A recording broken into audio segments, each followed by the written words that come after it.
And thanks for inviting us in. It's now 11 o'clock and we begin tonight with Indiana taking a tougher stance on immigration enforcement. Governor Mike Braun said today that state agencies will now help detain undocumented immigrants. Our Marina Silva joins me in studio tonight to explain how this will work. Marina? Well, as of today, Indiana is formally joining forces with federal immigration authorities to crack down on undocumented immigrants here in the state.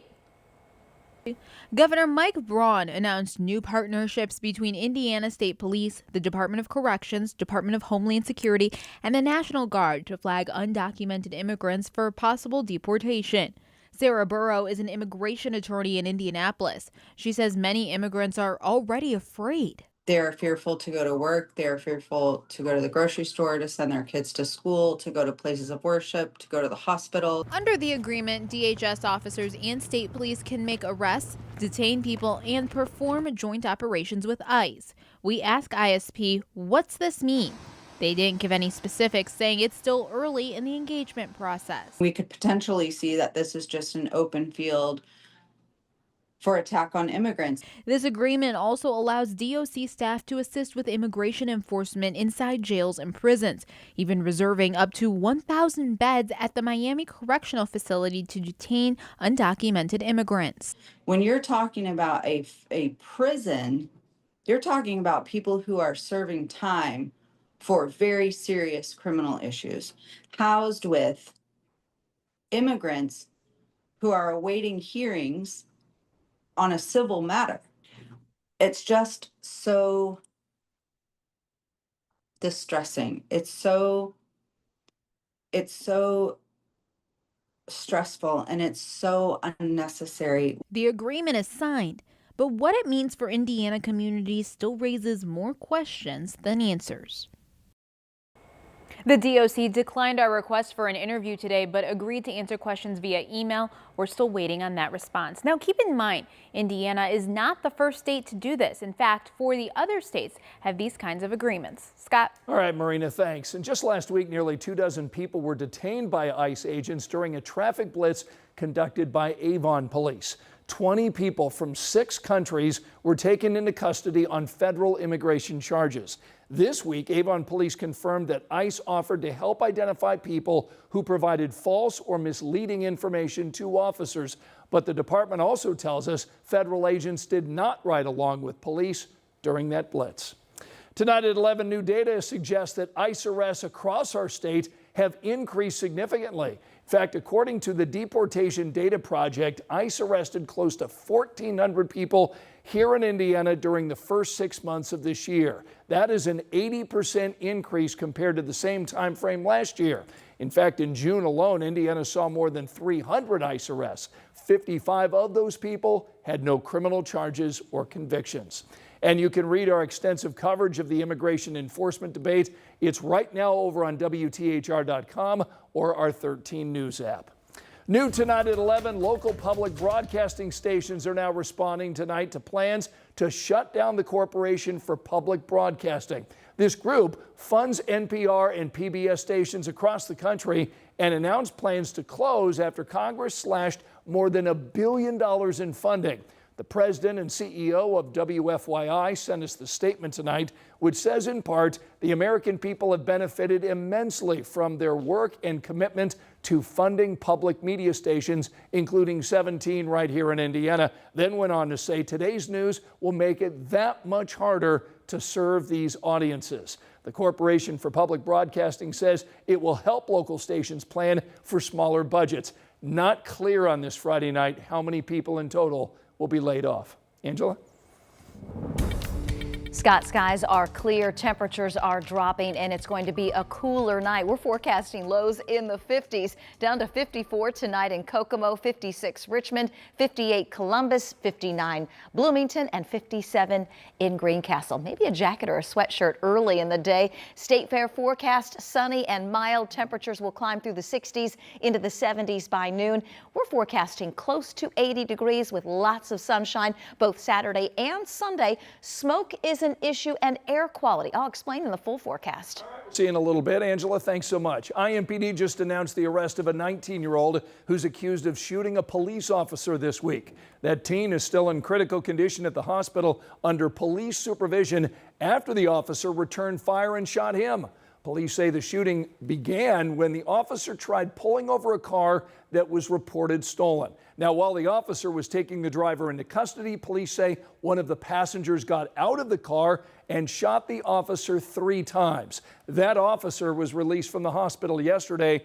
And look at these pictures from IMPD. They show police lining up outside the hospital, showing him support. Now, the shooting suspect tonight is facing preliminary charges for attempted murder. The suspected driver and another passenger were also taken into custody after that shooting Tuesday. Tonight, police are still looking for a 4th suspect who ran from the scene. So if you know who that person is, if you've got any information that can help detectives, call Crime Stopper. There's the phone number, 317-262-TIPS.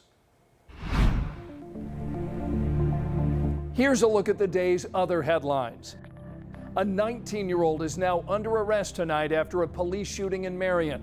State police say a Marion officer saw a passenger in an SUV shoot at a pedestrian Sunday morning. That's when the officer shot at the suspect, who then got away.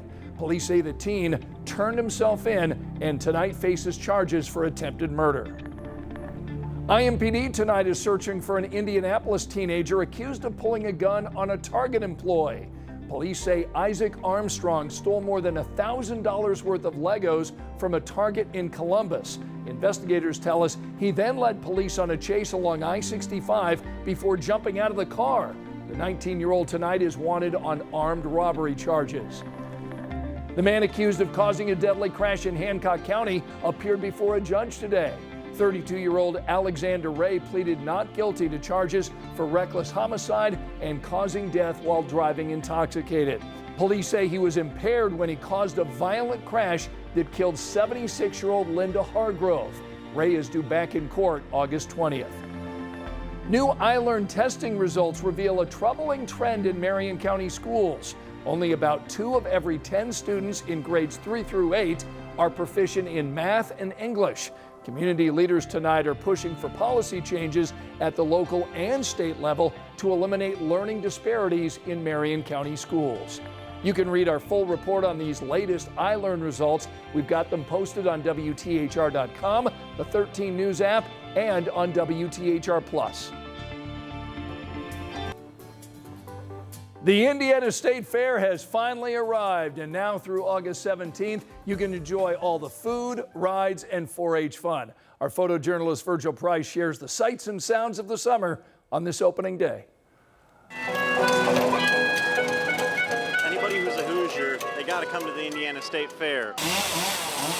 It brings really everyone together. You kind of meet new people.